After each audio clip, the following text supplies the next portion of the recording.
about 10 days after 9/11, I went through the Pentagon and I saw Secretary Rumsfeld and Deputy Secretary Wolfowitz. I went downstairs just to say hello to some of the people on the Joint Staff who had used to work for me, and one of the generals called me in. He said, "Sir, you got to come in. You got to come in and talk to me a second." I said, "Well, you're too busy." He said, "No."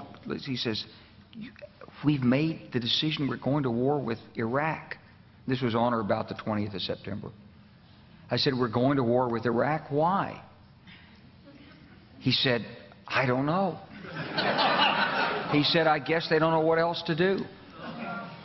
So I said, "Well, did they find some information connecting Saddam to Al-Qaeda?" He said, No. He says, "There's nothing new that way. They just made the decision to go to war with Iraq." He said, "I guess it's like we don't know what to do about terrorists, but we've got a good military and we can take down governments." And he said, "I guess if the only tool you have is a hammer, every problem has to look like a nail." So I came back to see him a few weeks later, and by that time we were bombing in Afghanistan. I said, "Are we still going to war with Iraq?" And he said, "Oh, it's worse than that."